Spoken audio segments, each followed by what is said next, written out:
of garbage. What's going on, everybody? Wednesday, October 30th, 2024. My name is Kevin Smith. Thank you all so much for tuning in to Loud Majority Live. We got a jam-packed show for you guys today. Joe Biden says the quiet part out loud that he hates every single one of you. Is this the deplorable moment of 2016 as Joe Biden calls you, me, and all of us a piece of garbage? Shockingly enough, is that not only did he call us a piece of garbage, but he did it from a very odd location. We're going to get into all of the reasons why it's incredibly odd what he did in just a moment. Also, the Virginia Supreme Court hands us a gigantic win. We'll talk about whether or not it's going to have big election implications or not. Also, a gang of 17-year-olds rape a 4-year-old child. Yep, I said that out loud. Didn't think I'd have that on my bingo card today. And we are going to be throwing it to the President Trump rally. We are going to be throwing it to the President Trump rally in just a moment. We're going to be jumping back and forth in between all of the speakers as Donald Trump speaks in Rocky Mountain, North Carolina. Actually, as a matter of fact, let's throw it to Byron Donalds right now.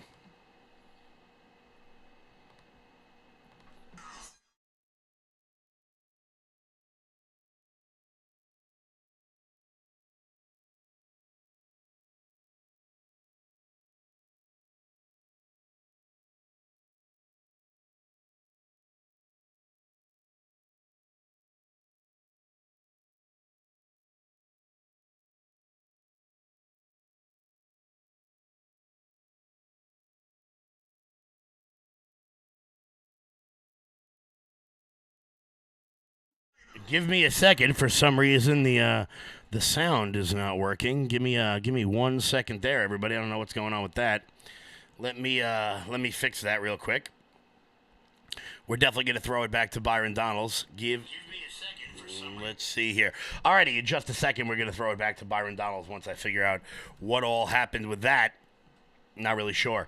Give me 2 seconds here.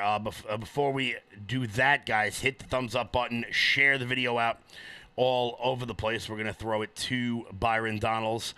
Guys, as I get that fixed, head on over to lfatv.us. That's lfatv.us. That is your home base, your mothership, your landing pad for all things LFATV related. I think I got it here. Let's see if I got it fixed. There we go.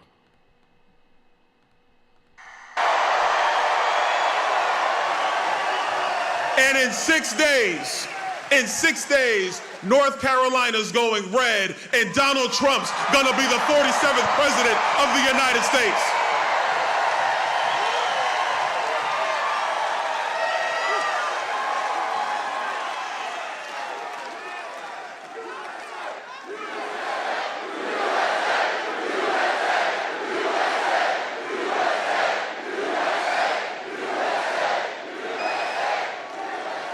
My job today is simple. This is for all the press here. This is for the people of North Carolina. This is for every American in every part of our country.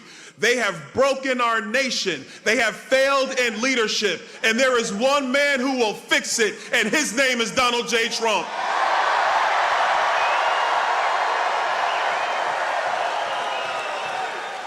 North Carolina, the job is now in your hands. Get out to the polls and make sure you vote. Make sure that your friends, and you know who they are. Oh my gosh, it's the ladies of North Carolina. How are you? And your husband, I see you there, sir. I see you. Make sure you get your friends out to the polls. You know the ones we're talking about. They're busy. They got kids. They're working hard. Life is coming at them every step of the way. But they have a job to do as Americans, like all of us in this arena today. And that job is to go to the polls, make sure your voice is heard, and make sure that J.D. Vance is the next vice president and Donald Trump is the 47th president.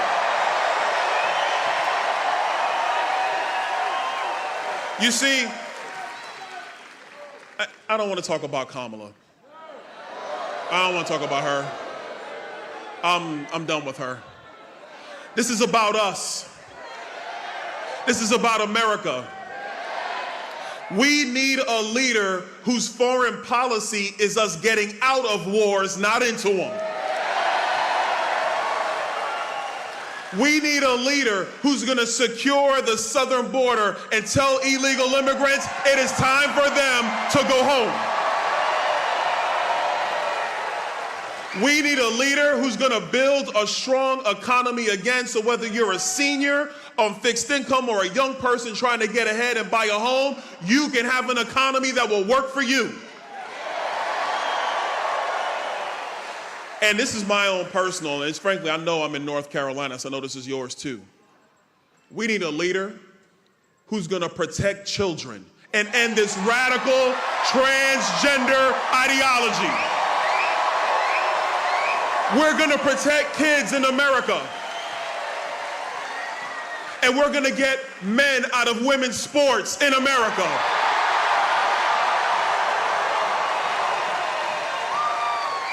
So Rocky Mount, we got 6 days to go. Are you with us? You got 6 days in North Carolina. Are you turning out the vote? We got 6 days in North Carolina for it to go red. And we got 6 days for North Carolina to join the other states and make Donald Trump the 47th president. God bless you, North Carolina. God bless America.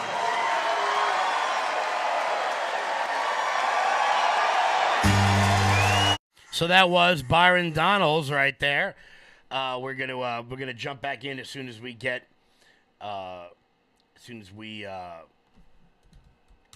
as soon as somebody else comes up to speak. Byron Donalds rallying up the troops in Rocky Mountain, North Carolina.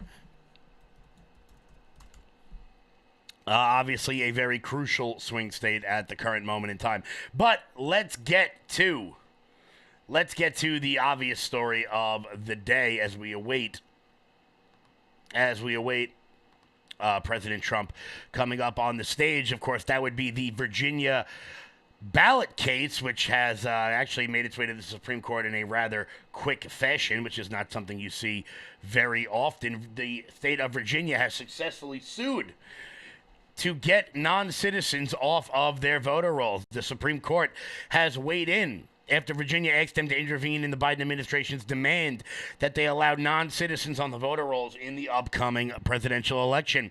After the judge sided with the administration and said the state was required to let non-citizens vote in their elections, the order in the pending case came down 6-3, which will allow the state to comply with their long-standing law to purge non-citizens from their voter rolls. Attorney General Merrick Garland had claimed that the Virginia law was violating federal election law by continuing to purge voter rolls within the 90 days. However, in the 6-3 decision with Sotomayor, Kagan, and Jackson, of course, declining, because why wouldn't they? Why would they want free and fair elections? We are now beginning to see, could Virginia be the one state that it flips?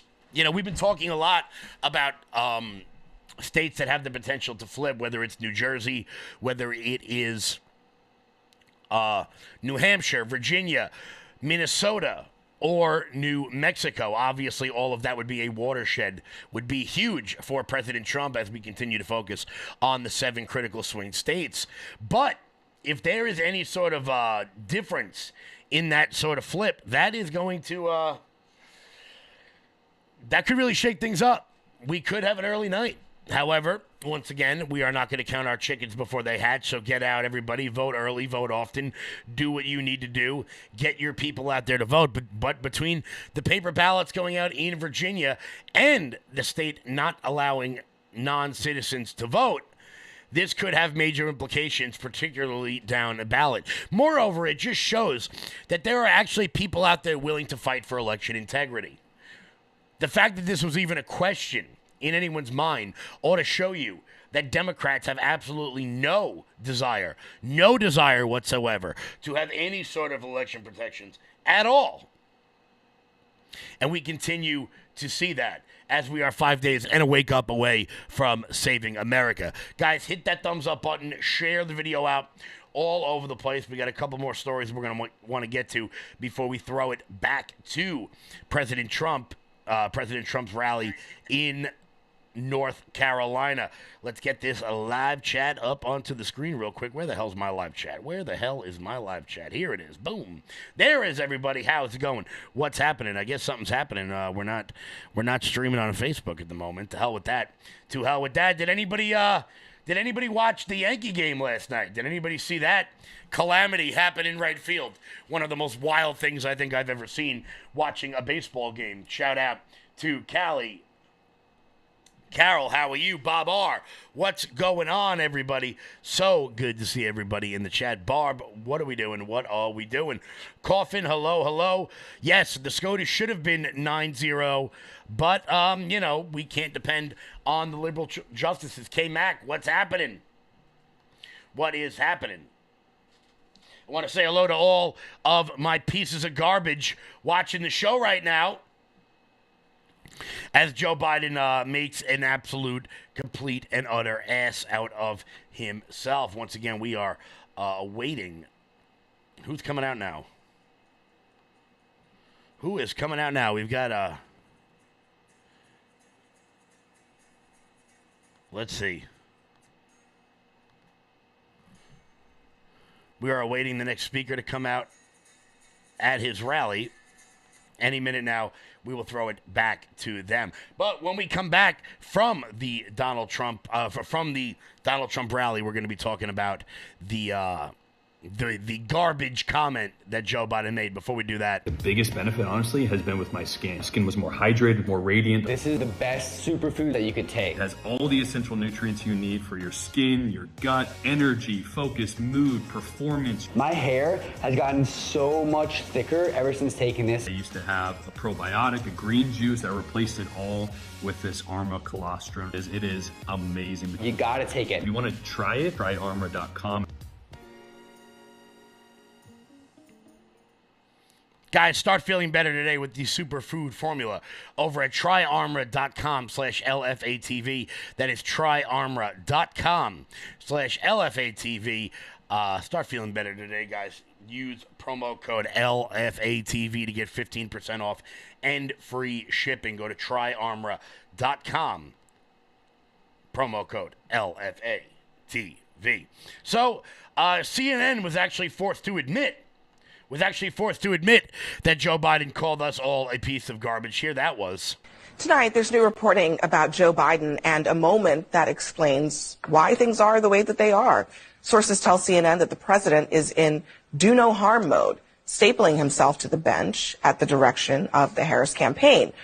Well, even from the White House, he may have done some pretty significant harm in the final week of the campaign. Just listen to this, and you be the judge. And just the other day, a speaker at his rally called Puerto Rico a floating island of garbage. Well, let me tell you something. I don't know the Puerto Rican that I know, or Puerto Rico where I'm in my home state of Delaware. They're good, decent, honorable people. The only garbage I see floating out there is his supporters. His demonization of Tina is unconscionable, and it's un-American. It's totally contrary to everything we've done, everything we've been. Joining us now, Franklin Leonard. He is in our fifth seat. He's the founder and CEO of The Blacklist. That was a moment, and not a moment that the Harris campaign wanted. I want to just read. This is Biden on X trying to clarify all of this. He says, earlier today, I referenced to the hateful rhetoric about Puerto Rico spewed by Trump's supporters at his Madison Square Garden rally as garbage, which is the only word I can think of to describe it. His demonization of Latinos is unconscionable. That's all I meant to say. Well, that's not what you said, Joe Biden. You might say that's all you meant to say, but that's not all you said.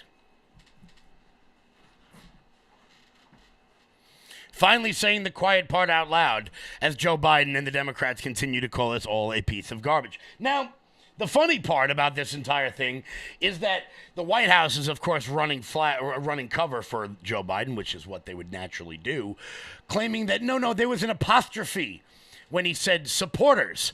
I don't even know what the hell that even means. I have no idea what that sentence even means.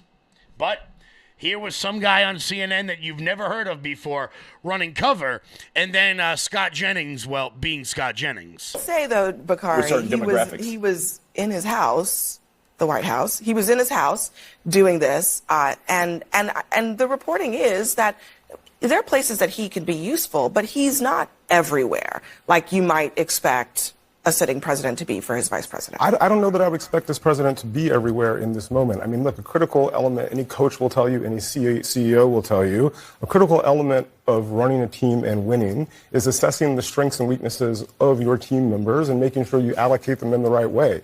Joe Biden has never been a big arena speaker. He's never been the most fluid speaker. And by the way, as someone who had a stutter growing up, it's very obvious to me that there's an apostrophe at the end of supporters there. He was referring to the garbage spewed by supporters, not simply the supporters themselves. But Joe Biden has been on the campaign trail. He's best getting ice cream in Maryland like he was today. He's best showing moments of empathy in Arizona like he was last week. He's best with union folks as he was in Pittsburgh last week as well. You use people where they are best. You put Obama in a big arena, you put Michelle in a big arena, and you put Joe Biden in front of a bunch of union people doing retail politics. You could make the argument that they would be fine if Joe Biden wasn't anywhere near a microphone between now and next Tuesday. Let me just accept the most charitable framing of this, which you just gave. Yeah. Why is he sitting in front of a laptop at the exact same moment Kamala Harris is out on his backyard trying to give the closing argument to her campaign? What in the world is he doing? Now, I don't accept your framing of it personally because I actually do believe he, Harris, the Democratic Party, and most of their campaign do believe that half the country is garbage. They've also said people who go to Trump rallies are Nazis.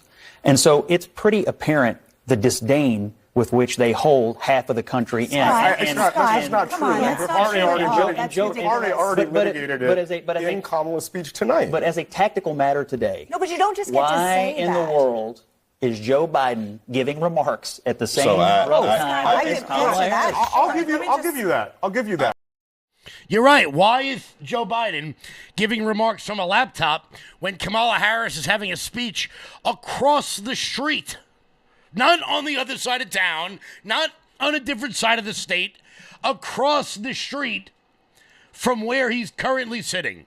Because, as we have known for quite some time, and as many people on X have lied to you about, Joe Biden is virtually dead. Joe Biden has been dead for quite some time. Now, it always amazes me that CNN can purport the fair and balanced sort of message while they have 5 liberal hacks on there and 1 Scott Jennings. Although I will continue to say that Scott Jennings has the greatest job in television, and if he ever retires, I will absolutely take that mantle from him because it is he's got the greatest job in television. He gets to just abuse liberals on television all the live long day. Kamala Harris, of course, for her part, did not distance herself from those comments when given the opportunity earlier today. As a matter of fact, she all but doubled down on it. Before we get to that, Mike Lindell. You're still looking good. I'm still feeling good. You know, I've got all your MyPillow products. Mattress topper, bed sheets, MyPillows, towels, slippers, blankets, sleepwear, dog Whoa, Charles. Everyone now can get MyPillow products at huge discounts at MyPillow.com. That's right. Now's the time to go to MyPillow.com or call the number on your screen. Use your promo code to take advantage of our 3-in-1 sale. We're bringing you exciting new products, overstock specials, and closeout deals you won't find anywhere else. For example, when you buy one of our brand new MyPillow 2.0s, you get another one absolutely free. And with our overstock sale, you save 50% on our luxurious Giza Dream bed sheets. That's as low as $29.99 for the best sheets ever. And with our biggest closeout special, you get our all-season slippers for only $35. Or our sandals and slides for just $25. Quantities are limited, and once they're gone, they're gone. Guys, head on over to MyPillow.com, promo code LOUD. That's MyPillow.com, promo code LOUD for up to 80% off everything on the website. That's MyPillow.com, promo code LOUD. Once again, guys, we are awaiting President Trump's speech in Rocky Mountain, North Carolina. We are awaiting him to come out any moment now. He was scheduled to come out at 1 o'clock, so keep it locked in here for that speech. But Kamala Harris was given the opportunity to distance herself from those garbage comments. So now let me get this straight. Within a week, you have been called garbage. You have been called racist. You have been called every manner of disgusting name. But Ryan Gradusky tells some guy he hopes his beeper doesn't go off, and he loses his job. And of course, when Scott Jennings tries to interject there and say the very obvious part out loud, he is, of course, cut off by the intelligentsia over there on CNN. But you know what? These media outlets are doing it to themselves. They're doing it to themselves because they decided long ago that they were going to cater to only one side of the political aisle. And now they're starting to backtrack a little bit. And they're starting to see that it's costing them money. You see, if they had never gone as far to the left as they did, they would have never had to have the course correction involved in their demise at the moment. And people are starting to notice it with the Washington Post losing over 200,000 subscriptions after Jeff Bezos declined to allow the outlet to endorse Kamala Harris. Now, why is this huge? Because firstly, and I want to make it very clear, the Washington Post, the New York Times, the LA Times, the Dallas Morning News, the Miami Herald only exist because they are owned by billionaires who write them off as a loss. If they were operated as any sort of regular company, they would have died a very, very long time ago. But because they decided to cater to the most far left of the American electorate, because they decided to cater to them, oh, well, the big guy cut me off. Here's President Trump, guys.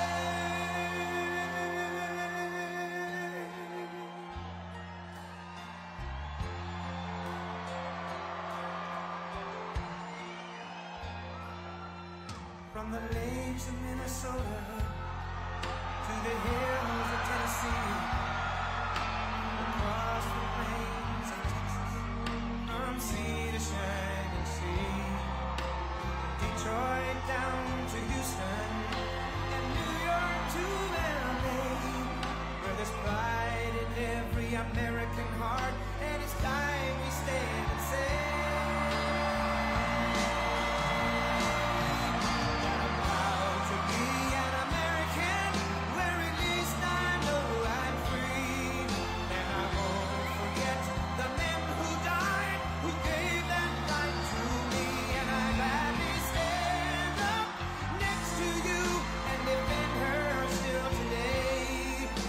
there ain't no doubt I love this land.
Well, thank you very much, North Carolina. You are a special group of people.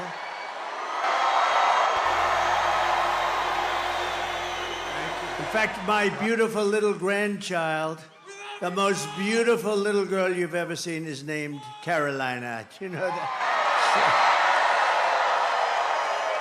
I'm thrilled to be back in this incredible state with thousands of proud, hardworking American patriots. But I'd like to ask you one very simple, easy to answer question. Are you better off now than you were 4 years ago? I think so. I'm here today with a message of hope for all Americans with your vote in this election. Oh, it's coming up so nice. We're down to 6 days, maybe sort of 5. Maybe 5 the way you count it. 6 days, can you imagine? I will end inflation. I will stop the massive invasion of criminals into our country. And I will bring back a thing called the American dream. Isn't that nice? Because we haven't had that. We haven't had that in a long time. Our country will be bigger, better, bolder, richer, safer, and stronger than ever before. And this election is a choice between whether we'll have 4 more years, think of this, 4 more years of gross incompetence, the most corrupt, horrible people. These are horrible people. Oops, we should get along with everybody. They're horrible people. You know, some people you just can't get along with. You can't. But whether we're going to have 4 years of incompetence and failure, or whether we'll begin the 4 greatest years in the history of our country, that's what's going to happen. And I'm asking you to be excited about the future again. You have to be excited about it. We have a great potential. If we have to go another 2 days beyond that term, we're not going to have a great... We have to get this done now because we're not going to have a second chance. There'll never be a second chance. It's too far gone. We're really, we are a failing nation. We are a nation in decline. But don't worry. We will not be a nation in decline for too much longer, I'll tell you. We'll be a nation of incline as opposed to decline. But I'm asking you to dream big again. You're going to have to dream big again. It's going to be hard for you to do that because you've gone through a long period. But we had some great 4 years. This will be America's new golden age. This will be better than what we had even 4 years ago. Remember, we were energy independent. We had everything. Every problem facing us can be solved, but now the fate of our nation is in your hands. And this is a very important state. Number 1, I love the state. Number 2, we've always won. I won the primaries and I won the elections, and I didn't have to worry about it.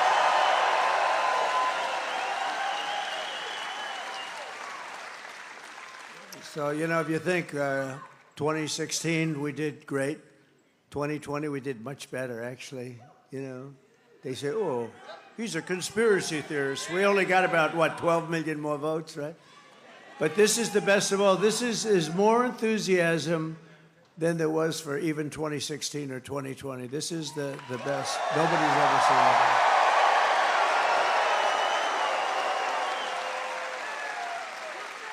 I just saw General Kellogg, wherever he may be backstage. Where is he? Oh, there he is. Look at that general. He's a real general, not like Milley. Not like Milley. Not like Kelly, low. He's a low IQ guy. But this is a real general. He's great. But he said backstage, this reminds me, sir, of 2016. I said, thank you very much. That's a good reminder, isn't it? He's a great guy. This Tuesday, you have to stand up and you have to tell Kamala that you've had enough, that you're not going to take it anymore. Kamala, you're fired. Get the hell out of here. Get out of here. Get out of here, Kamala. Get the hell out of here. The worst vice president, the worst border czar. She's the worst border czar in the history of the world. There's never been a border in the history of the world that allowed criminals to pour through. 21 million people, think of it. Well, we're running a campaign of solutions to save America. an America which they have virtually destroyed during their almost 4-year period of rule. Kamala Harris, a low IQ individual, is running a campaign of hate, anger, and retribution. See, I'm very nice to them, they're not nice to us. She spends all of her time complaining about everything, but does nothing about it. She's going to do this, she's going to do that. Why the hell didn't she do it, right?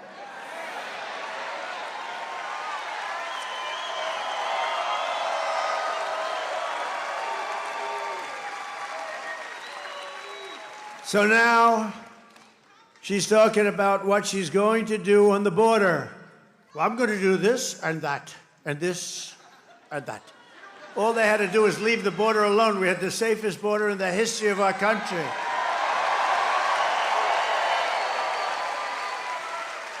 In fact, to prove it, put up my chart, that favorite chart. I love that chart. I love that chart. That was the day I left office. We had the lowest number ever. The day I left office was where the red arrow is on the bottom. And then it became like an Elon Musk rocket ship, right? Look at that. Look what happens to it. Right after that, it went to hell. They let it go to hell.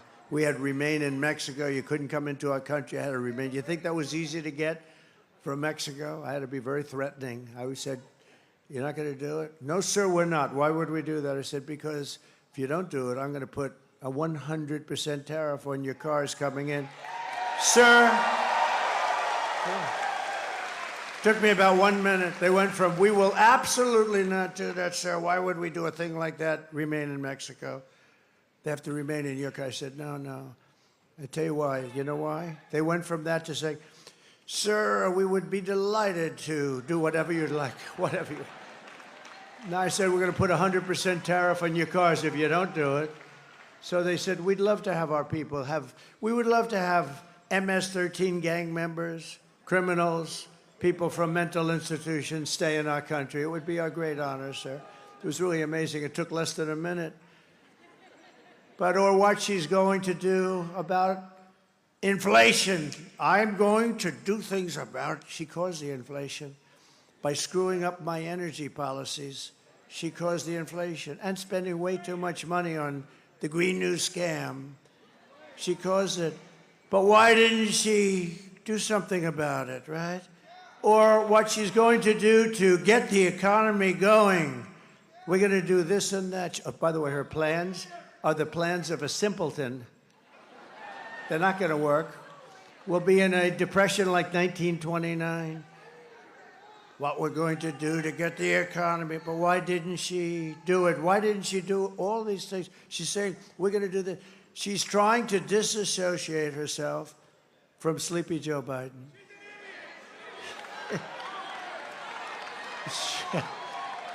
I like this audience. Scream. I didn't say it. Well, the guys, who just said that? He can handle himself. They scream, she's an idiot. But I didn't say it. I didn't say it. In fact, I'd like to admonish you, sir, you should not say that, please. This way, the press can't get me. You know, they say, well, I know you want to. It's really good. Well, no, I don't accept that. I would never accept a thing like that. No, but she is. He can handle himself, that guy, too. She and Crooked Joe head up the worst administration in the history of our country. They've made Jimmy Carter look like a truly great president. In all fairness to Jimmy, he didn't let 21 million people, many of them criminals and those that are mentally ill, pour into our country. Jimmy Carter didn't allow that to happen. Last night, Kamala made a speech, not much of one, with a paid-for audience, and all she talked about was Donald Trump. Good evening, everyone. Tonight, I will speak about Donald Trump. Donald Trump. Donald Trump. Donald Trump. Donald Trump. Donald Trump. Donald Trump. Donald Trump. Donald Trump. Donald Trump. Donald Trump. Donald Trump. Donald Trump. Donald Trump. Donald Trump. Donald Trump. Donald Trump. Can you believe it?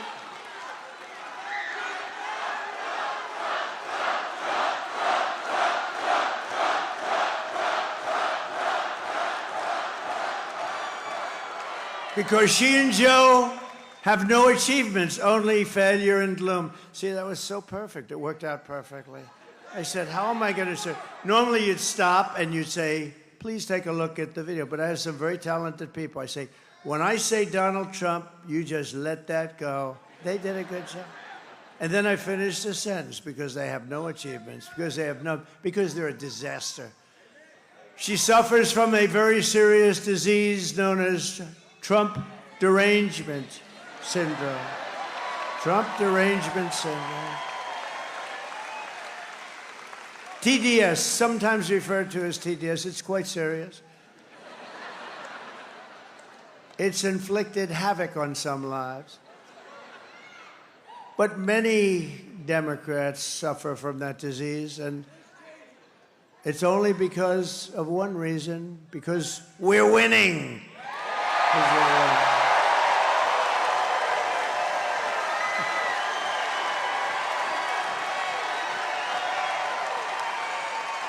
This week, Kamala has been comparing her political opponents to the most evil mass murderers in history. And now, speaking on a call for her campaign last night, Joe Biden finally said what he and Kamala really think of our supporters. He called them garbage.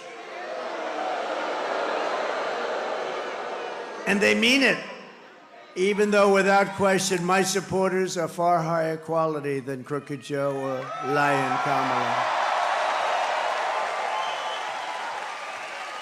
My response to Joe and Kamala is very simple. You can't lead America if you don't love Americans. You just can't. And you can't be president if you hate the American people. And there's a lot of hatred there.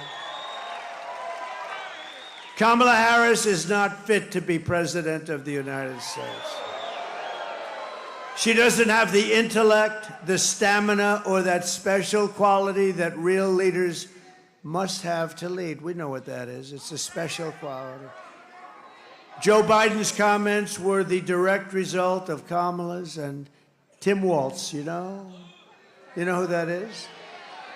His decision to portray everyone who isn't voting for them as evil or subhuman. You're not subhuman. I'm looking at you. You are not subhuman.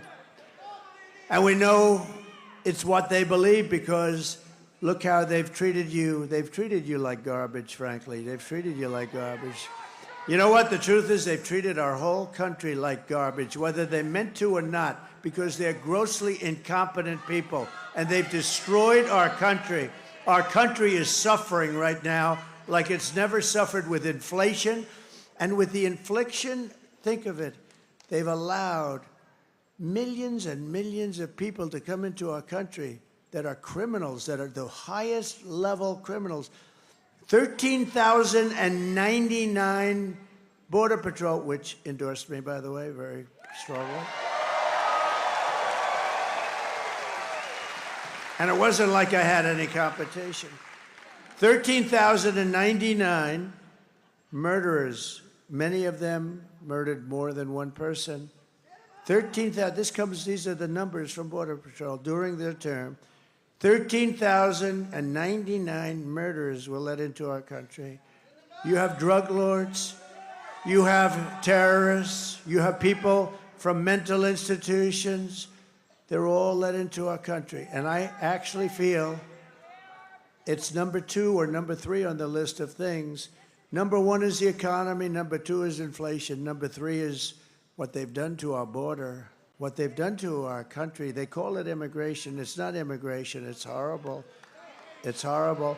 And I think that it's, frankly, should be number 1 on the list. I think inflation's terrible. What they've done with inflation is gross incompetence. But when they allow 21 million people, and it's probably much more, that doesn't even include the gotaways, you know, gotaways. These are people that just run across the border. What they've done to our country is never, there's never There's never going to be an excuse for what they've done to this country. For the past 9 years, Kamala and her party have called us racists, bigots, fascists, deplorables, irredeemables, Nazis, and they've called me Hitler. Call me Hitler. You know, many years ago, I had a father who was a great guy. He was a strong guy, a legitimate guy, strong.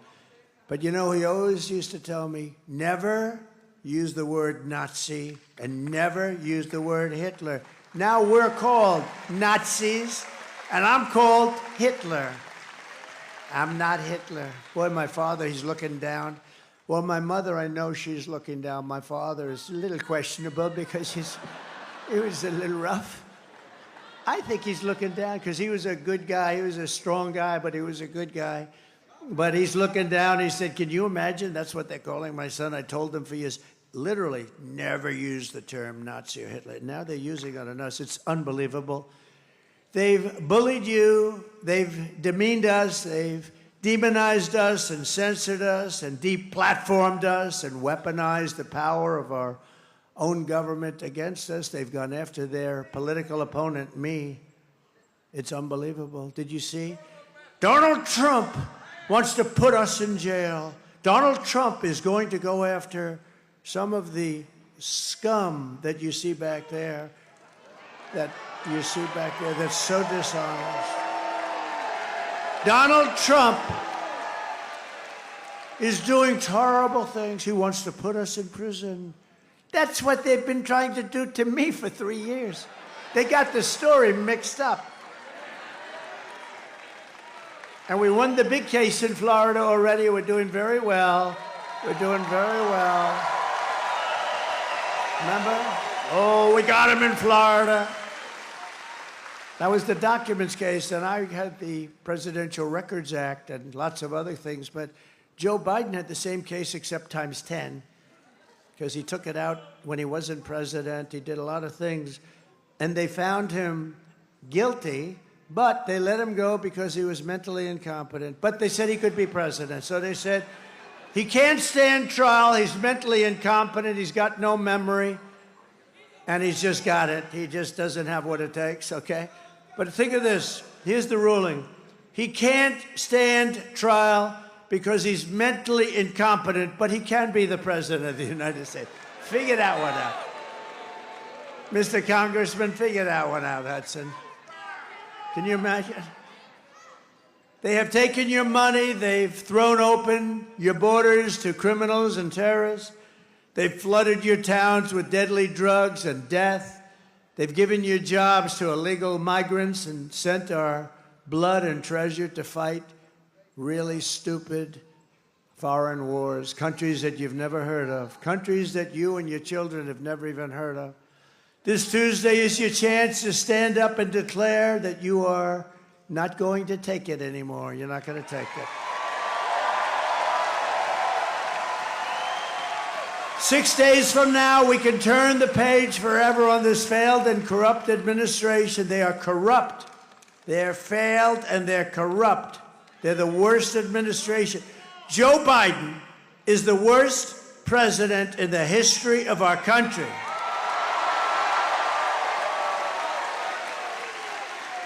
And his partner, now she's trying to convince everyone, oh, well, I really had nothing to do with anything, you know.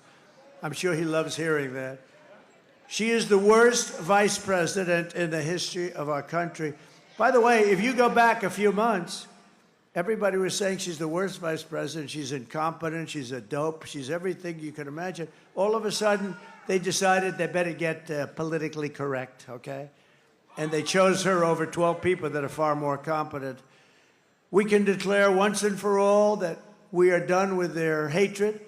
We are done with their hysteria. We are done with their hoaxing, lying, cheating, scheming, plundering, and stealing.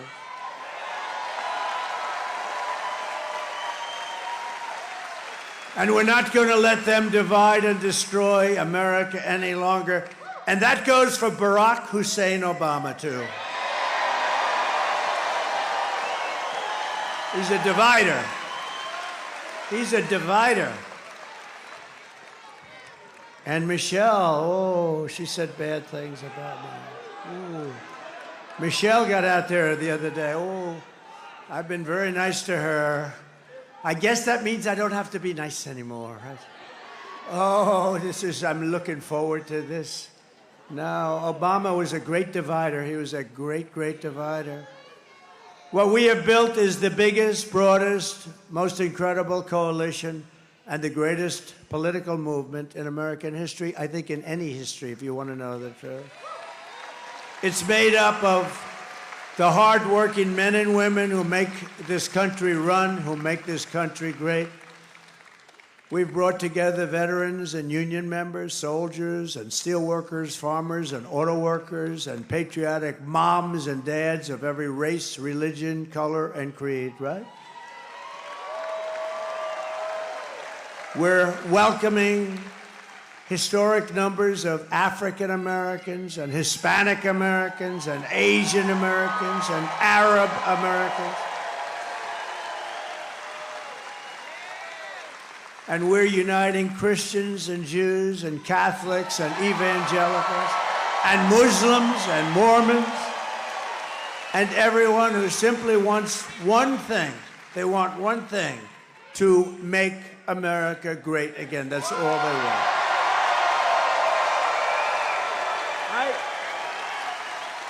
Our campaign has been endorsed by the 400,000 members of the Fraternal Order of Police. And I don't believe there's a police organization in America that hasn't endorsed us. And I don't believe there's even a single policeman or policewoman, a cop.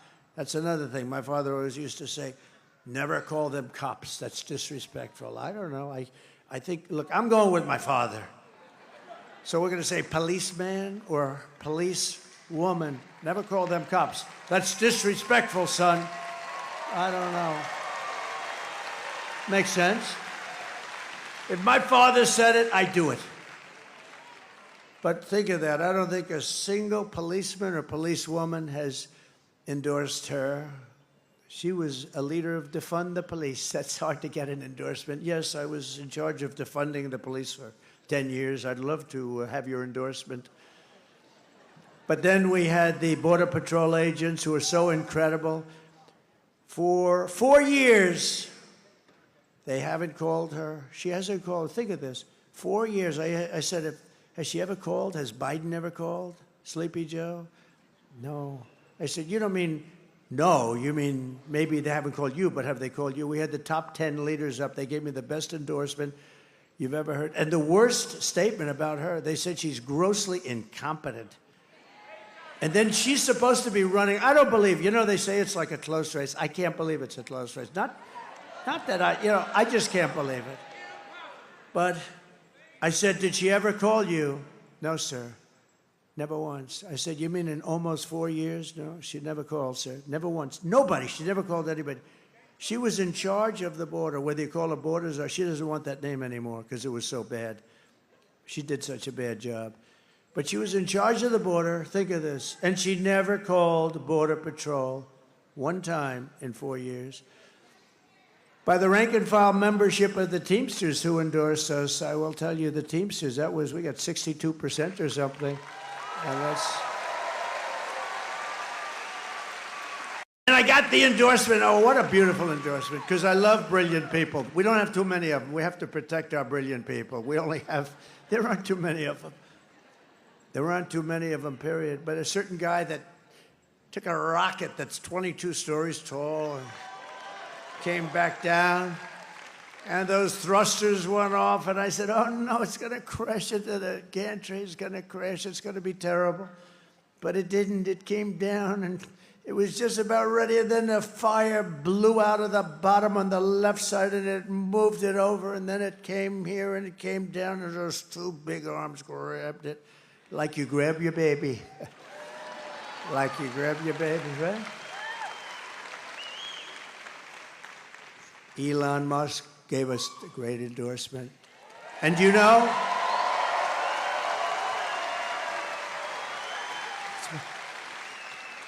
Oh, I just spotted somebody. I didn't know he was going to be there. Is that who I think it is? My eyes are what they. You stand up, please, would you? Huh? Yes. How are you? Huh? And look at these two. Look at these two. These two ladies have been with us, and this guy has been by their side right from the beginning. In fact, they take the place oftentimes of some of our front row Joes. So, very successful people. Thank you very much. Appreciate it. But Elon gave us an endorsement that was beautiful. He said, it's the most important election we've ever had. If Trump doesn't win, and he doesn't, you know, he wants to just, he's a very straight shooter. If Trump doesn't win, he said, we don't have a country anymore. We're not going to have a country.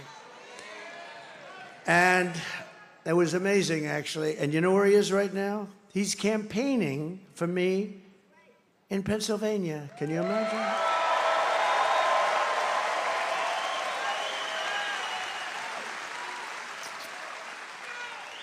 You know, he told me something very interesting. He said, you know, for an election to be really on the up and up, you have to use paper ballots. He said that to me. Now, here's a guy who I would say is the all-time genius at computers. You know, he was telling me that when you see those rockets firing, he said the computers are more important than the engines. I understand. He knows more about computers than anybody I've ever met, and I know some pretty smart people. I had an uncle that was at MIT, a professor for 41 years, the longest-serving professor ever. I have that. It's something in my blood about that. Elon knows more about computers than anybody there is. Every time you see those rocket ships land, like in the ocean on a raft with a circle, boom, it's like unbelievable, right? And he said, for purposes of voting, because there's never a computer that's not easily cracked, easily if you're a genius, more difficult if you're less than a genius. But he said the best way to have an election is very simple. Paper ballots, voter ID, proof of citizenship, same-day voting. And he said same-day voting. And there's a guy who's the number one computer guy. You would think, you know, it's interesting. Paper ballots would cost 8% of what you have. Now I'm hearing all sorts of stories. We're not going to have the result by Tuesday night. We spend all this money on computers. If you go back to paper ballots, and it's watermarked. You know, paper is now very sophisticated, believe it or not. It's all watermarked. You can't play around with it. They can check it immediately. It's all, like, identified. But paper ballots, so think of it. 8%. It would cost 8% of what the machines cost. Now, they hate when I talk about this, but I just want to see one thing. I don't care whether it's machines or whatever's going to be the best, but if paper's the best, paper, one-day voting. You know why? Because we don't want the air conditioning to be fixed. Oh, excuse me, you'll have to move those ballots in that room. We're going to fix the air conditioning. Oh, where are we going to move them? Well, let's move them out of the place for a little while. We'll move them back next week. Oh, where are they? Oh, there were 14 boxes. Now there's 6. What happened to the rest of them? You know, no. One-day voting. You have one-day voting. We used to have one-day voting. By the way, France went back to paper. France had 39 million people. They had voter ID. They had proof of citizenship. That's all. They didn't have mail-in. You know, mail it. How about California? They mail out about 38 million ballots. 38. It's like you're throwing them off a building. 38 million, and then they get sent back somewhere. Nobody knows where. And then they always announce that the Republicans are about 5 million short, without fail, because I believe that if we had an honest election, if God came down from on high, and God said, I will be the voting tabulator for the day, I believe I would win California because I do great with the Hispanics. I believe I'd win. We need God as our vote counter just one day every 4 years. We won't even go after the 2. We won't even talk about for the Congress people that we have sitting all over the place, just for the presidential elections. If we had God, oh, boy, would it be a lot easier and a lot better. The other thing we need is we need an honest and respected press. We don't have that.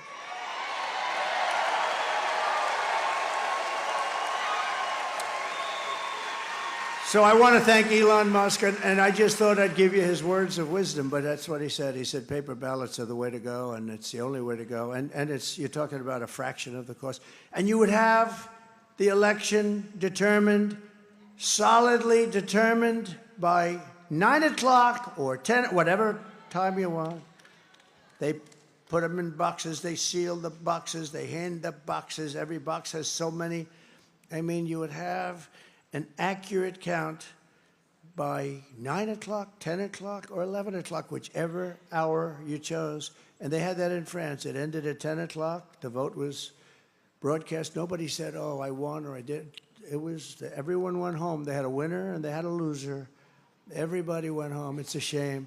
And we're talking about for a fraction. If you said it costs 10 times more, you should do it. But it costs only about 8% of what they spend for machines that send these results to who knows where. Very, very unfortunate. Very unfortunate. You know, last time we got more votes than any sitting president in the history of our country. But we lost, they say. They say we lost. We're also endorsed by somebody that loves healthy people. He wants to make our country so healthy. And he's a great guy. Now, he wants to make our country. He also has a big thing on the environment. And I'll tell you what, I say, that's okay, but you can't touch our liquid gold, Robert. Bobby Kennedy, Robert F. Kennedy, Jr., RFK Jr., and he's going to work, and he's very strong on, you know, the pesticides and all of the different things. And, you know, we don't have a very healthy country. When you look at our country compared to other countries, we are not a healthy country. And he says, we're going to make it a healthy country. I say, good, Bobby, but do me one favor. Don't touch the oil and gas. Let me handle that. I'll handle the oil and gas. We're not going to let him get involved. We're not going to let him get involved in the oil and gas. Well, listen. No, we'll watch that. We're going to be very careful with our liquid gold. That's one of the biggest assets we have as a country. We have more liquid gold than anybody, including Saudi Arabia, Russia. Tulsi Gabbard came in, highly respected, a woman of great common sense.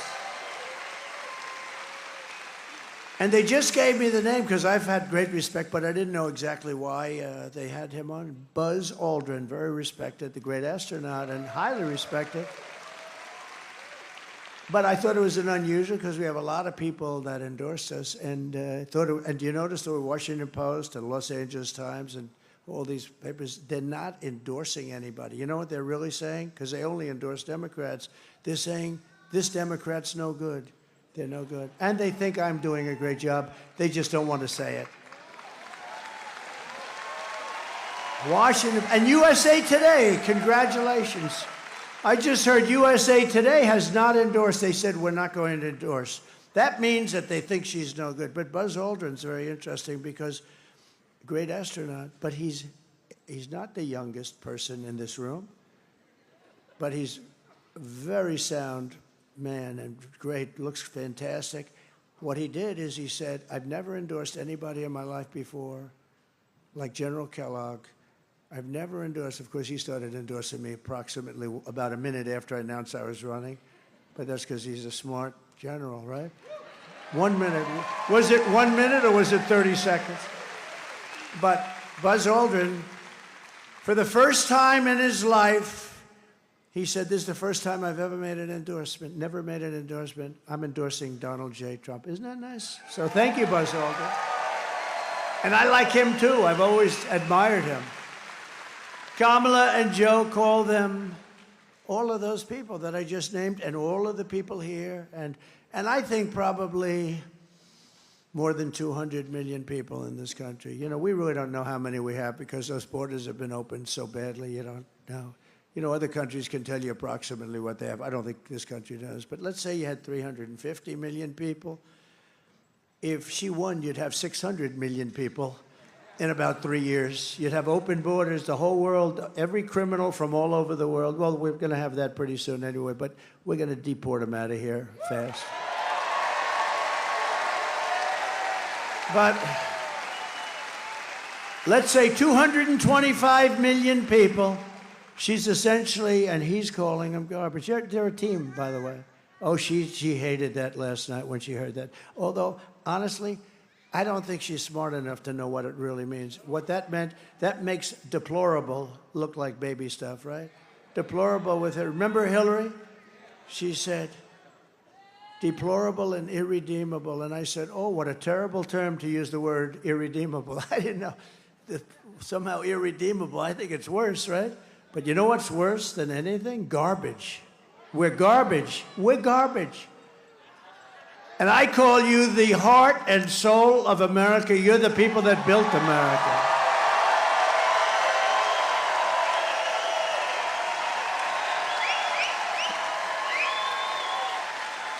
And together on November 5th, we're going to bring our country back to levels of greatness never seen before.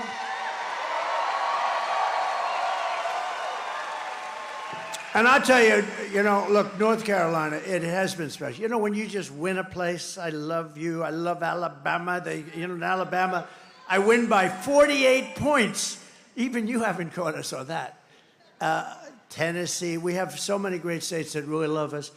But you know, the nice thing is when you have a place that you can just rely on, where you can really rely. I love you too. Look at her. She's so beautiful. Oh, she's all excited. I love it. I do. And there's Mr. Wall. See that jacket? He's a genius. He's one of the smart people. He makes a lot of money. He's a professional. But he likes these rallies. I think it's like 279 rallies. Can you believe it? He likes Trump. He likes Trump. And I like him. I feel comfortable because it's a wall. We always needed a wall. And one day I'm going to find out where you bought that suit, and I'm going to wear it to one last, because, you know, it's sad. We've done this for 9 years. We had the greatest rallies in the history of the world. Chancellors and prime ministers, people would tell me they watch the rallies from Europe. Everybody watches our rallies. Everybody loves our rallies. We never have an empty seat. They try and demean us like that horrible, horrible person that I debated where she said, and people leave early. Nobody leaves early. If I saw them leaving early, you know what I would say? And ladies and gentlemen, thank you very much. I'd make America great again and I'd leave, right? That way they could, but I've never had to do that. I'm very capable of doing that, you know? But nobody should say, or people leave early. And then I hit her hard on that. I said, no, we have the greatest rallies in the world. There's never an empty seat, and nobody leaves early. And they said, and the fake news people, like Brit Hume, the fake news people said, oh, he fell into a trap. She's got no trap. She's got no, this is not a trap. When somebody says something, you have, and it's wrong, you like to say, no, that's not, it takes about 5 seconds, and you want to put it on the record that they're wrong. He fell into a trap. The real trap was you had David Muir during the debate. I had the Biden debate, and that didn't work out too well for him. And then we had the other one, and I think I did better, the second one with her. You know, she talked about the grass. What are you going to do about the economy? Well, I grew up in an area where I had a grass yard. Saying, I actually think in a certain way Biden was better than her, okay? But you know, you had David Muir, and I said, crime is soaring all over our nation. The migrants are pouring in. And he said, and he stops me. Crime is not soaring. Crime is going down, because he believed the FBI statistics, which were a fraud. And then it came out the following day that crime was, in fact, soaring at levels that nobody had ever seen before. They didn't include certain cities. I won't mention the cities because I have a lot of friends in those cities. But they didn't include certain cities for their statistical review. What a shame. What a shame. We need great FBI. The people in the FBI are so incredible, too. I'll bet you if they took a poll in the FBI, I think I'd be at 97, 98%. I really believe it, you know? I think I'd be. But they have some people that just don't want to do it. Don't want to do their job properly. It's a shame. We have a lot of things we're going to correct in this country. We have to correct them because we need honesty. We just need some basic truth. But David Muir, so this guy David Muir, you know, pretty boy, he goes, touchdown. I don't think he's that good looking anymore. Time does that. Time does that. No, but that's terrible. He interrupted me like, what, 11 times or something, right? Every time I said something, that's not so. And then he had a woman who I never heard of. Don't know her name, don't want to know her name. She's not very good at what she does either. But when he didn't interrupt me, she did. And if you look, I was right about just about Mr. Congressman. I think just about everything. I was right about just about everything. He said, Trump was right about everything. How about the hat? Trump was right about everything. Trump was right about everything.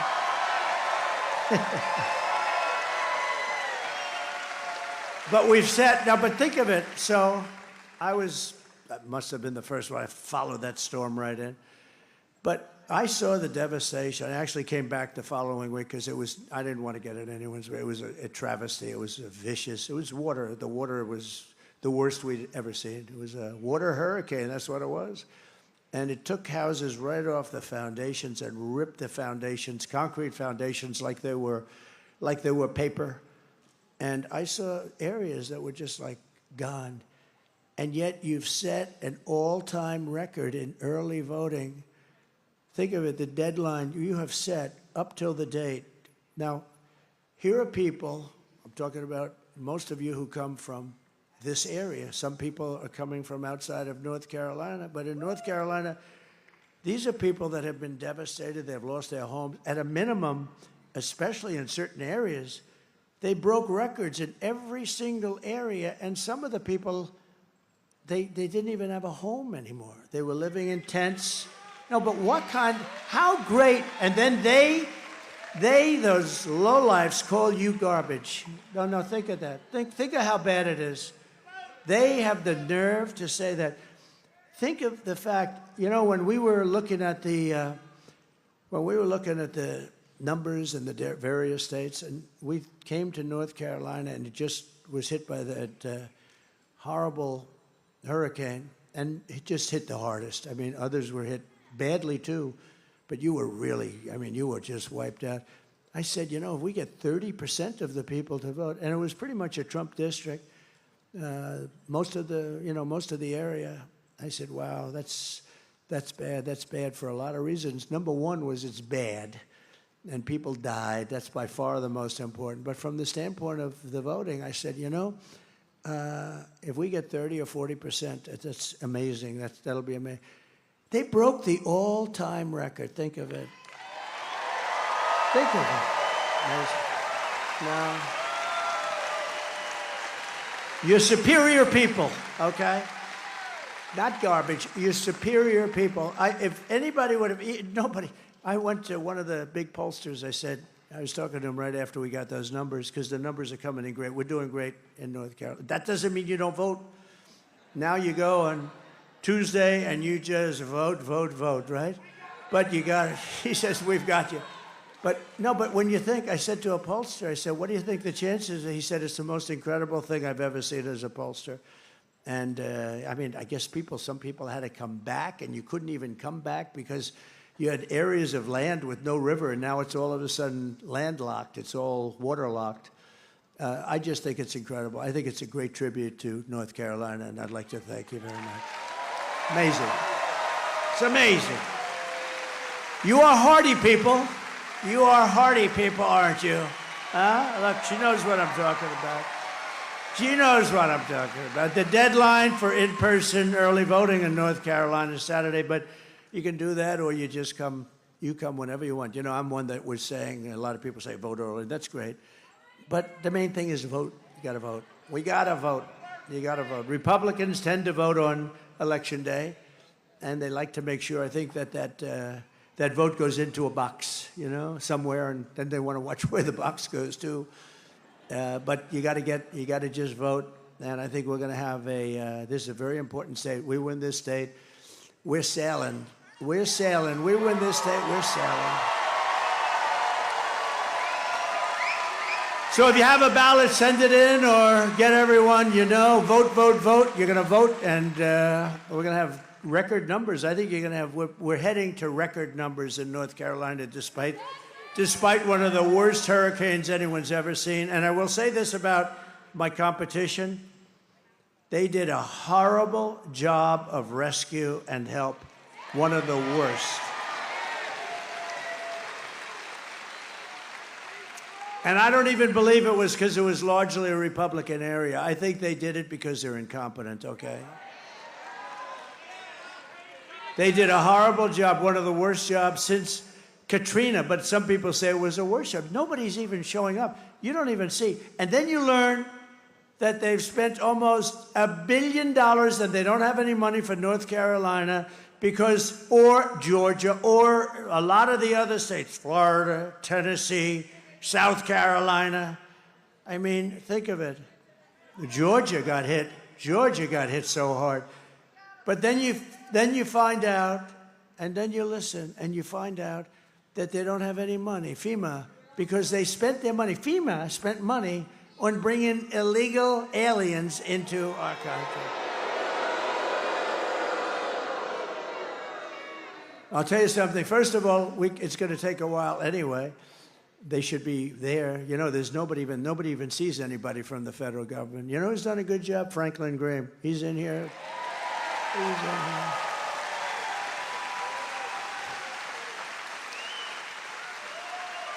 He better do a good job. I gave him $7 million. He better. I'm only kidding. I'm only kidding.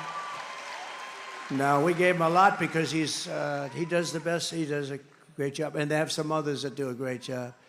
But we gave him a lot of money, raised a lot of money for him, and he is always, every time I have, because I've seen a lot of tornadoes and hurricanes and horrible storms, and every time I get there, he's always there with his crew of volunteers. It's pretty amazing, actually. Franklin Graham, he does a great job. He's got good genes. He's got very good genes. My father used to take me to Yankee Stadium to watch Billy Graham fill up Yankee Stadium. He filled it up like it was nothing. And my father liked going to see Billy Graham. With your help, 6 days from now, we're going to defeat Kamala Harris, and we're going to win back that beautiful, beautiful White House. We're going to win it back. Kamala Harris cast the deciding votes that launched the worst inflation in the history of our country. She cost a typical American family over $30,000 in higher prices. They basically spent too much money and screwed up my energy policies. We had gas at $1.84. I thought it was $1.87. Just came out 2 days ago, $1.84. It was lower than it. A lot of people say $2.50. No, not $2.50. It's $1.84 a gallon. How would you like to have $1.84 a gallon now?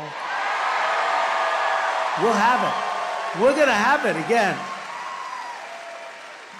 Liquid gold. It was just announced today that economic growth missed expectations again for this quarter. It's always missing. This economy is a disaster, and now Kamala wants to raise the typical family taxes by at least $3,000 a year. If I win, we will rapidly defeat inflation. Oh, we'll have it done so. I'm going to bring your energy down to 1/2 of what it is now. It's going to go, in 1 year, we'll have it down 50%. And that'll bring everything else down, and we're going to bring the interest rates down, and we're going to make America affordable again. We will make America affordable again. Because we have this huge spike that took place over 3 years, massive spike. Nobody's ever seen anything like it. And none of that's come down. Bacon hasn't come down. Apples haven't come down. Lettuce, nothing's come down. People so often, they talk about groceries. They haven't come down.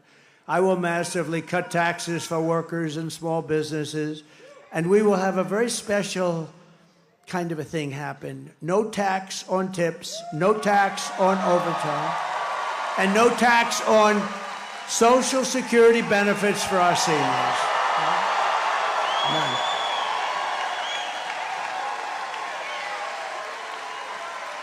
Thank you.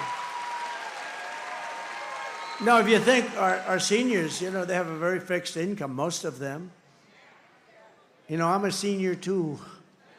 Somebody would say, oh, he's doing that, he has a conflict of interest.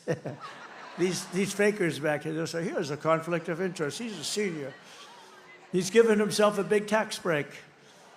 No, we're not gonna let that happen. But the seniors, a lot of seniors have a fixed income, and their Social Security. I mean, it's what's happened to all of the other things, and this will get you back to even, pretty much even, I think, by doing it.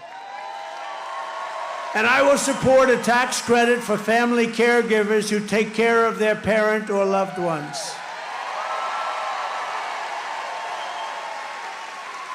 And I said this almost a week ago, and guess what? Last night, Kamala said the same thing. She copied my no tax on tips, but you know what? She's not going to do it. She only said it a couple of times. She said it without, because she got killed when she said that. But now, last night, I don't know if you noticed, last night she copied she copied the caregiver statement. And let me tell you, these people that take care of their family and other people, these are incredible people, and they're entitled to it. They're entitled to it. They gotta get it. Starting on day one, she copied me last night. Of my new administration, I will bring back energy independence, like we had it. We were energy independent 4 years ago. Now we get our oil from Venezuela. It's called Venezuelan tar. You know, it comes like in tar, and you gotta heat the hell out of it. And there's only one plant in the whole world that can do it, and that's located in Houston. So for the environmentalists, go take a look at those chimneys in Houston. It's not a pretty sight. I will bring back energy independence, and we will drill, baby, drill, and we're going to start right from the beginning.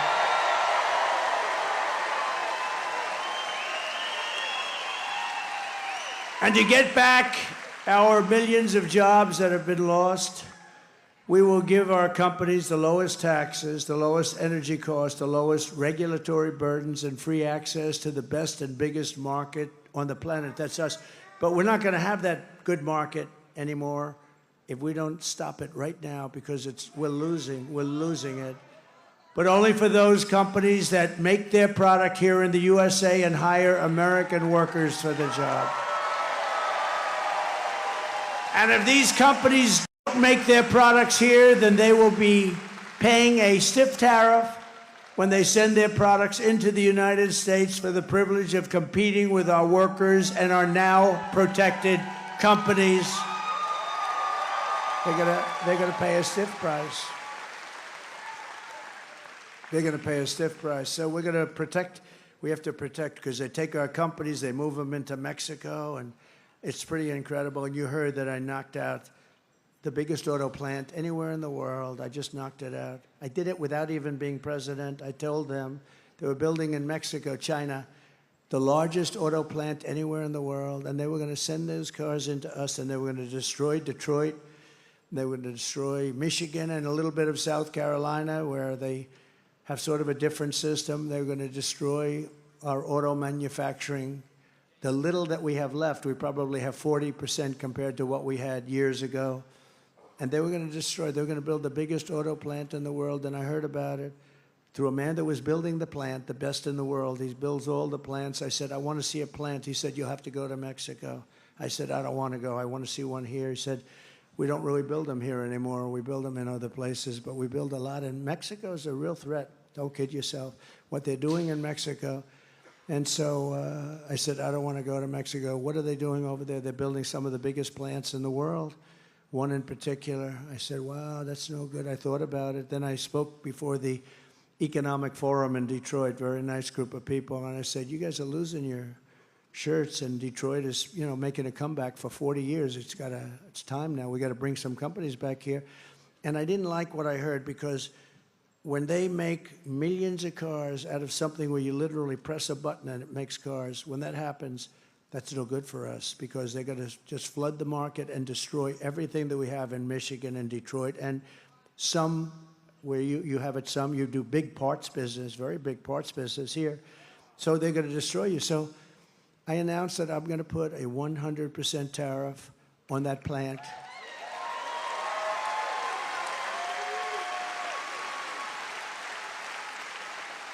And I saw the man about 2 weeks ago. He was in the audience, the man that builds the plants. And I said, John, could I talk to you for a second? I pull him aside. How's that big plant coming in Mexico? Sir, they've decided not to build. They think you're going to become president, and they'll lose their shit. They're not building the plant. They're not building it, huh? Look at Emmer. Emmer likes that. Now, can you imagine that? They're not building the plant. They're not going to build the plant. And that's the way it's going to be. It's going to be real simple. And you know what? If they built the plant in this country, I'm okay with it. They can build it. They don't have any tariff to pay. They have no tariff to pay. It's very simple. And you know, some of the deals made with these politicians, they were either really stupid or crooked as hell. Because this could have been done, and I've done it. You know, I took in hundreds of billions of dollars from China, hundreds of billions of dollars. They've never paid anything. They never gave one president 10 cents. I took hundreds of billions, and from other countries, and we were just getting started. Anyway, we'll also pass what's known as the Trump Reciprocal Trade Act. That means if China or any other country charges us 100 or 200% tariff or tax, then we will charge them 100 or 200% tariff or tax in return. It's an eye for an eye. And I will never apologize for defending America. I will protect our workers. I will protect our jobs. I will protect our borders. I will protect our families. And I will protect the birthright of our children to live in the richest and most powerful nation on the face of the earth.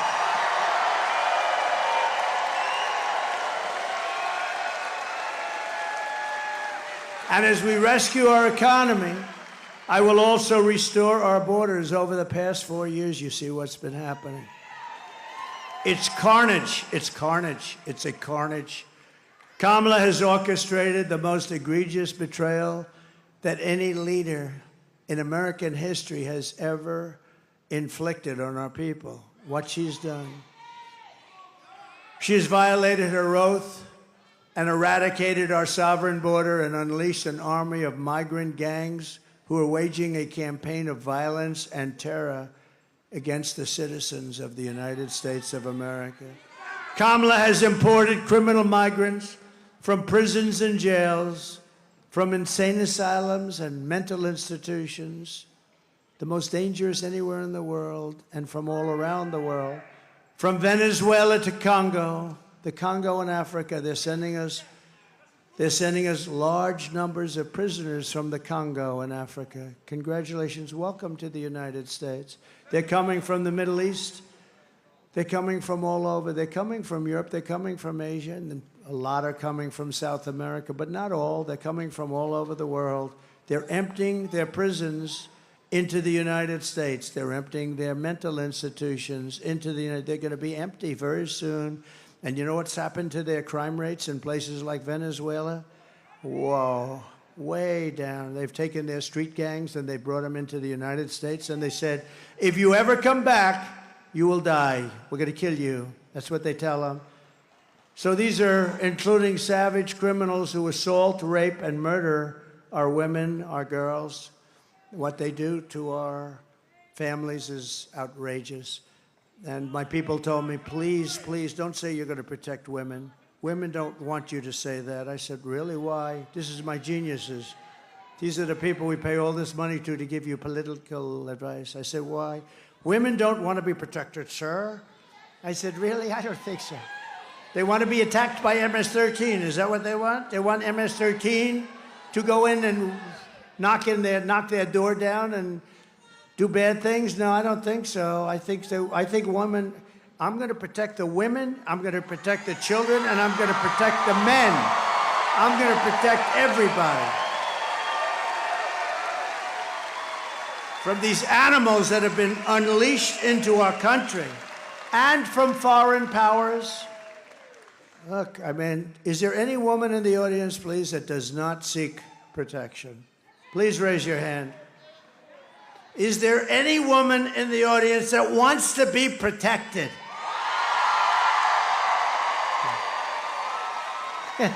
I think so. Okay, let's fire those people, please. They're all fired. They meant well. Anyone who would let monsters kidnap and kill our children does not belong anywhere near the Oval Office, and she has set a record. And today I want you to hear something that's very disturbing. Everybody, I just came out, just was done. Everybody that's heard it, I've seen tough people, very tough men, literally crying watching it. We just put it out just now. But I want you to hear it directly from a mother whose world has been shattered by the open borders insanity of Kamala Harris. Please. Sunday night, I asked her to not stay up super late because of her coming to work with me in the morning to do her summer school. She said, okay. I told her good night and I love you. I went to bed, not realizing that that was going to be the last time I saw her. We're best friends. Yeah. We're going to shake it again. I woke up to notice she wasn't in her bed. I'm in my heart trying not to lose my mind because I don't know where she is.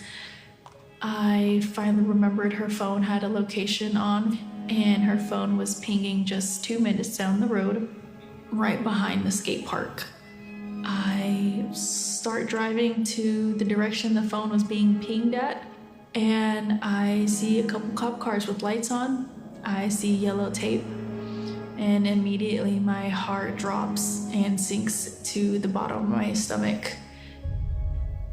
My daughter's hands and ankles were both bound. She was strangled to death, left with no pants. And I know in my heart, she fought incredibly hard. She was not going down without a fight. We begin with 2 men we're learning are charged with capital murder tonight, accused of killing a 12-year-old girl. Police say these men strangled her before dumping her into that creek. Both men were in the country illegally. Apprehended, then released by Border Patrol less than 3 weeks before Jocelyn's death. The men accused of killing Jocelyn Nungare are affiliated with the gang known for brutal violence. Kamala Harris was in charge of immigration in our borders. If we had better border policies and not open borders and not these catch and release policies, I truly believe this all could have been prevented. Under her being vice president of this country, my daughter's life was ripped away from her. She had her entire life ahead of her. Happy birthday, dear Jocelyn. My daughter is 6 feet in the ground based off of policies that she allowed to keep. Kamala Harris did have one job, and she not only failed, not me, she failed my daughter. She failed Jocelyn. You know, she was only 12. President Trump reached out, gave me his sincerest condolences as not a former president, but just as a father, someone who cares. I believe Donald Trump needs to be back in office. I can at least know that my next child will be safe in this country.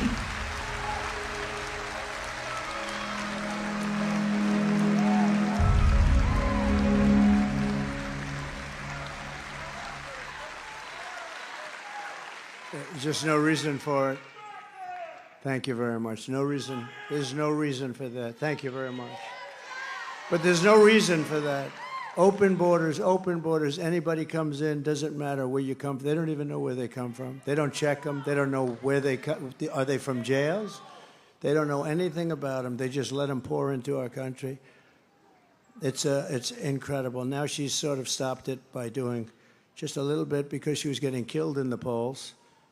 And if they ever won, they would open those borders and you would have millions and millions more people come in, and there'd be criminals. If I ran one of the countries that we're talking about, and over the last few months, it was 181 different countries. Most people don't even know there are that many. There are actually more. 181 countries were represented, and they're letting their criminals and their jails and everything into our country. They're destroying our country. They're destroying our country. And we can't take it any longer. We have to change. We have to change immediately. I think it's the biggest problem. I think it's bigger than the economy. I think it's bigger than inflation, because they're ruining the fabric of our country. You're not going to be able to walk out of your house no matter where you live. If you're in a farm, they're flying people in with the big Boeing jets, the biggest ones, and they're taking hundreds of them in. They're landing in the Midwest and all over the place.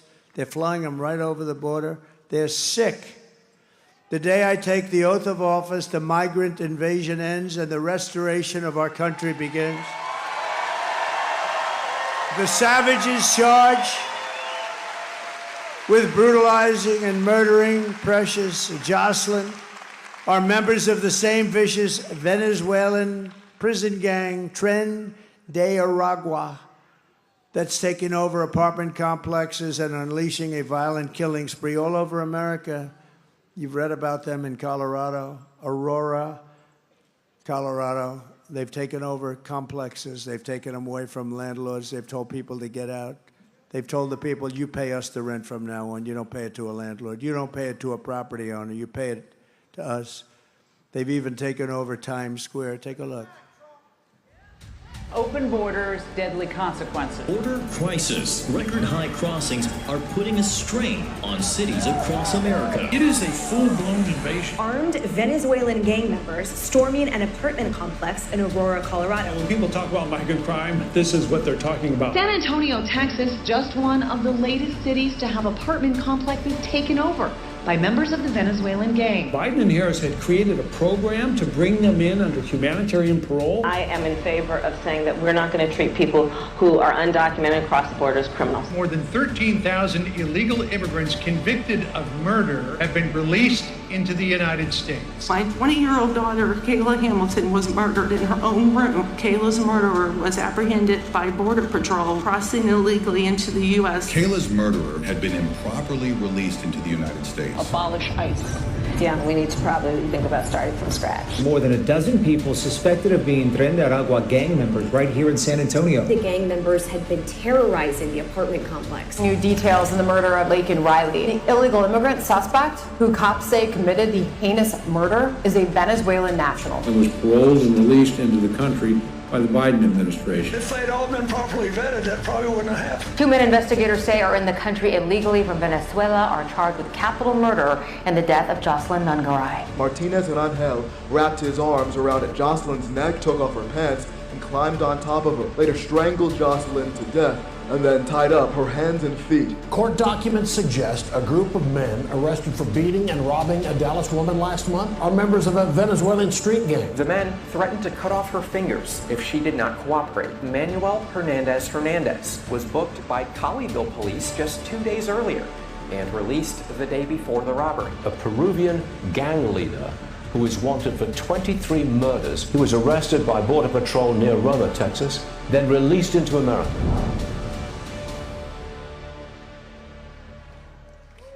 This is what we have coming into our country. The United States is now an occupied country, but it will soon be an occupied country no longer. We will not let this happen.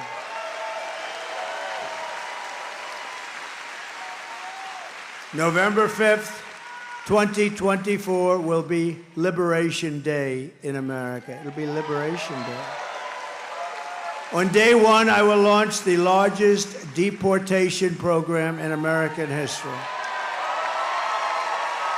I will rescue every city and town that's been invaded and conquered, and we will put these vicious and bloodthirsty criminals in jail or kick them the hell out of our country.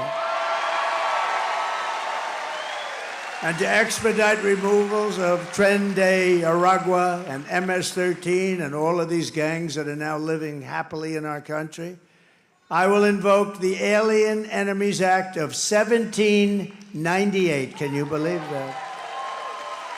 To target and dismantle every migrant criminal network operating on American soil. And if they come back into our country, it's an automatic 10 years in jail with no possibility of parole. And I'm hereby calling for the death penalty for any migrant that kills an American citizen or a law enforcement official.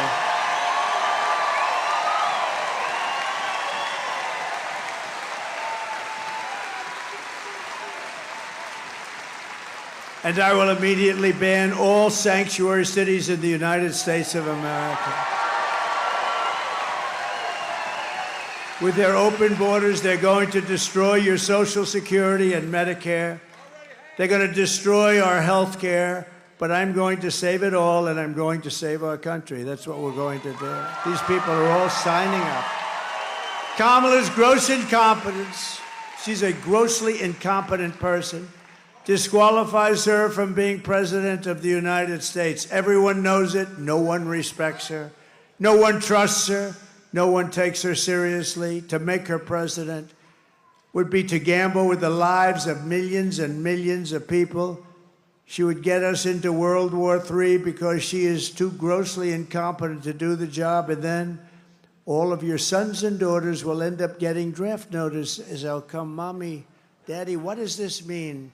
Son, even daughter, that means that you're going to be drafted to fight in a war against a country that you've never heard of. Congratulations, son, and it may be the last time you ever see them. We're not going to let that happen anymore in this country. Our enemies are laughing at her. If we win, America will be feared and respected again on issue after issue. Kamala broke it, and I will fix it, and I'll fix it quickly. On top of it all, Kamala says she would not do one thing differently from Joe Biden, which in itself is disqualifying. Take a look. Would you have done something differently than President Biden during the past 4 years?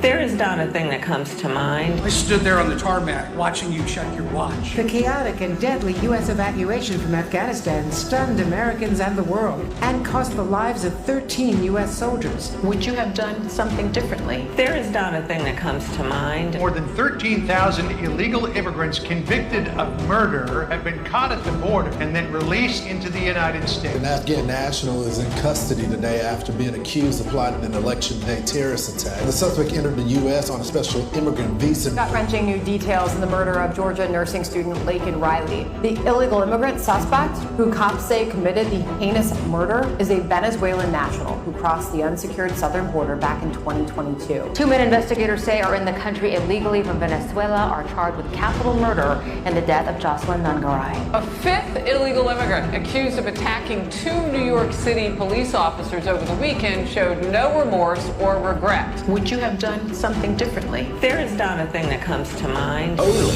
18% say the economy is in excellent or good condition. U.S. inflation has hit a new 40-year high, increasing by 9.1% over the financial year. Authorities saying Train Day Aragua, which has been linked with more than 100 criminal investigations here in the U.S., has now been found operating its criminal enterprise in apartment complexes. Were you the last person in the room?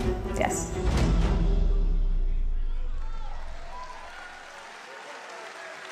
There is not a thing that comes to mind. So maybe the worst thing that we can be talking about, 325,000 children that the press never talks about. 325,000 children have come into our country and they're now missing. They're going to be dead, or they're going to be sex slaves or slaves of some kind. 325,000 children, many of them are dead. And she said, there's not a thing that comes to mind. You know, they just like she's a fraud. She's a total fraud. She's a liar. She even lied about McDonald's, didn't she, huh? But she's a total liar. They lied about 818,000 jobs that they said we built up over the course of their wonderful management. It turned out to be a total fraud. And they weren't going to announce that until after the election, but we had a whistleblower that called them in. You remember that just a few months ago, they said 18,000 jobs were created, and they weren't. They're fake jobs. And they were going to release the correct information. They were going to do a little deletion, and they were going to release it right after the election, but they got caught. We can't let ourselves be duped by these people. These are criminal people as far as I'm concerned. We're thrilled to be joined by representatives, and they're great warriors, and they're friends of mine, and they fight side by side. Congressman Richard Hudson. Richard, thank you very much. Great job he's doing. One of the most powerful people in Washington, a great congressman, Tom Emmer. Tom, thank you. Thank you, Tom. And another great friend is Byron Donalds. He's fantastic. Fantastic.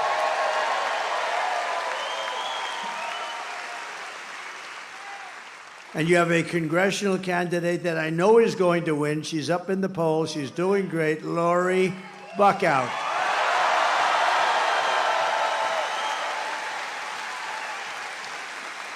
She's fantastic. And she's got my complete and total endorsement. And somebody that is a star, well, I'll let you know that on the 6th. Is that okay? But I think he's a star. North Carolina GOP Chair Jason Simmons. Jason, thank you. Great.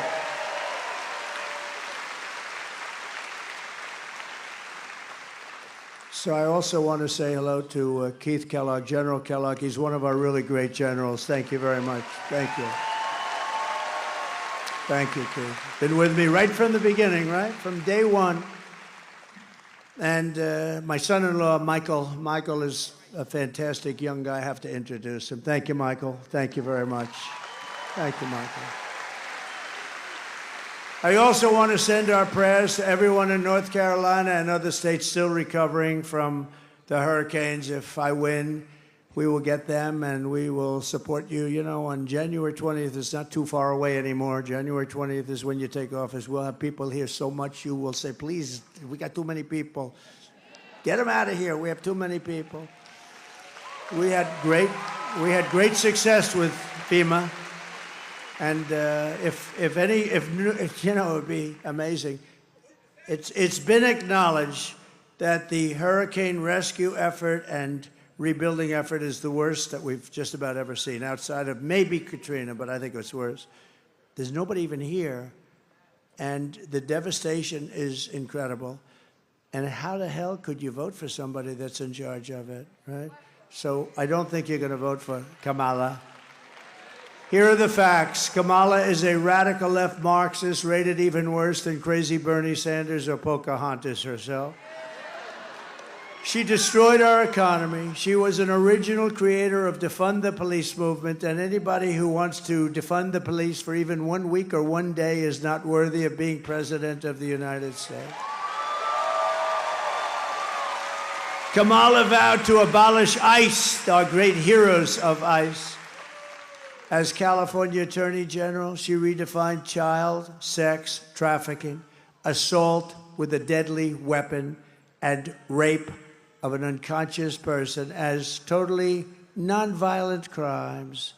She pledged to confiscate your guns and endorsed a total ban on handgun ownership. Would anybody in North Carolina want to give up your guns quietly? Oh.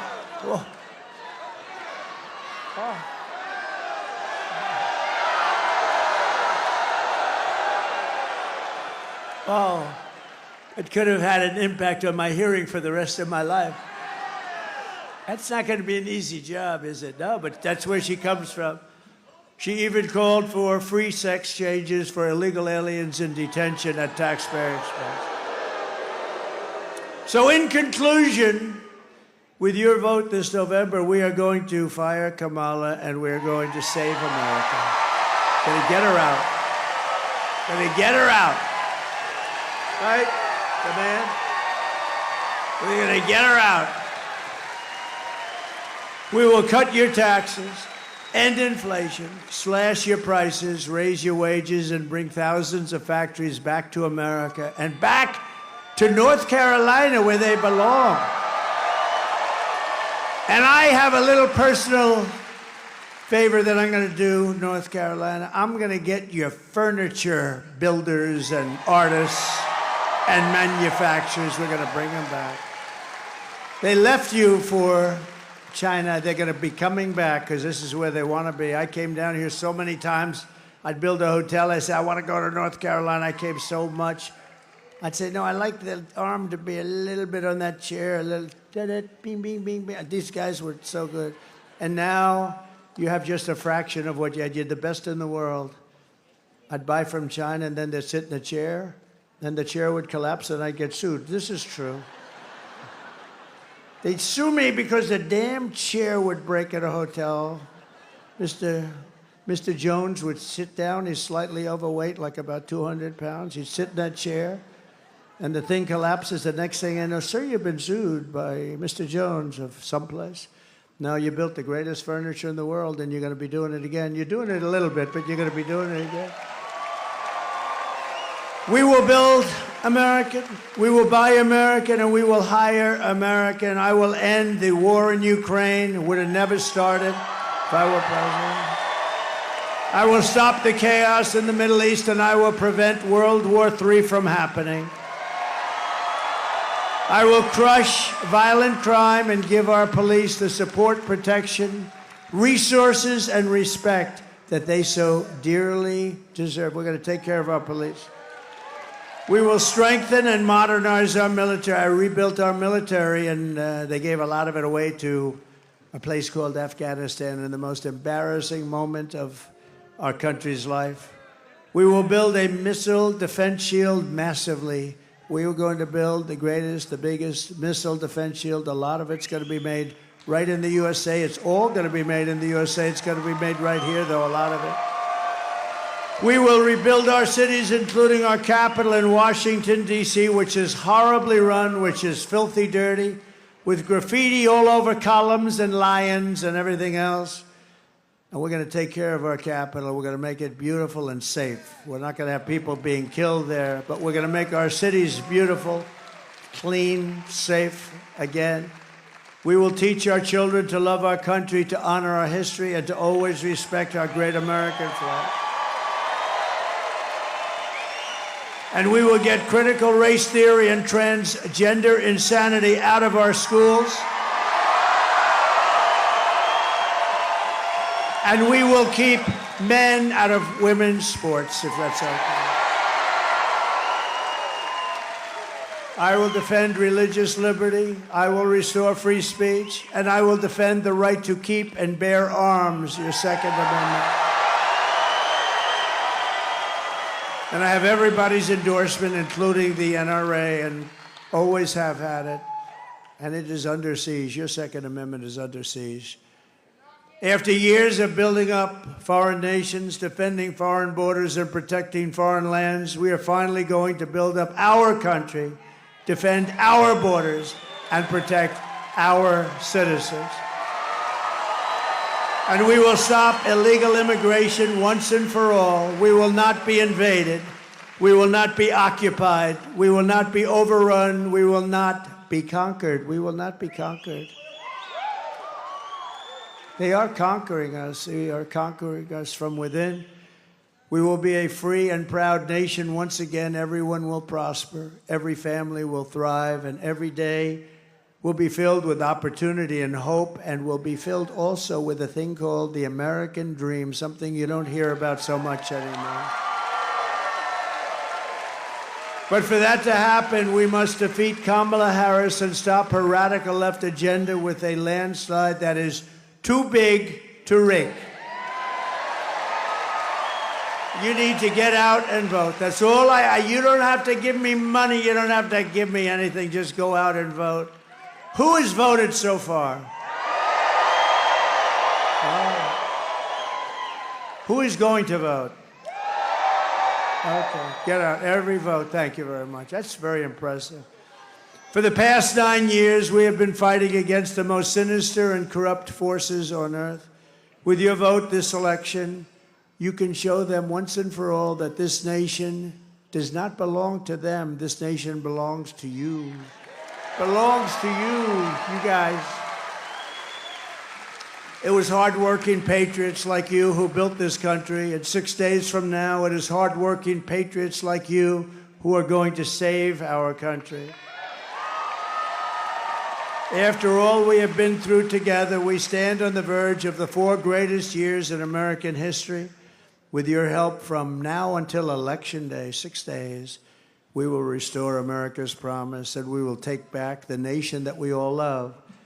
We are one people, one family, and one glorious nation under God. We will never give in. We will never give up. We will never back down, and we will never, ever surrender. Together we will fight, fight, fight, and win, win, win.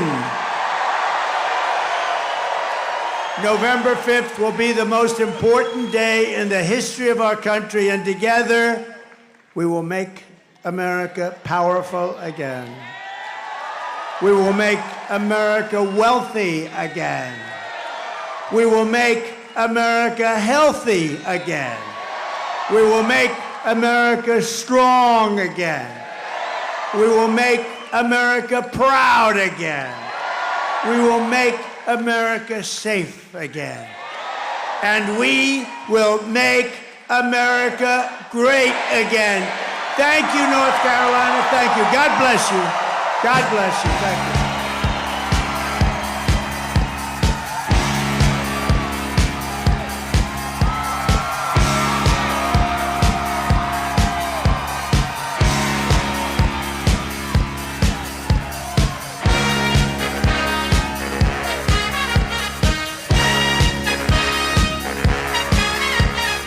You're still looking good.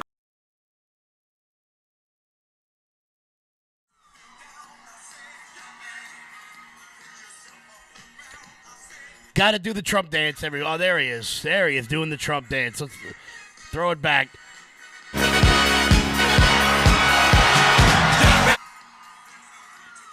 So that was President Trump in Mount Rocky. What is it?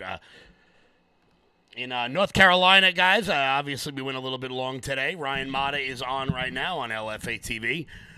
Make sure you guys keep it locked in here throughout the day, all the election coverage. Also, real quick, tomorrow at 8 p.m., if you guys are around, Jeremy Harrell and myself are going to be having an Instagram Live where we talk all things election. If you guys want to join the conversation, make sure you come on into that.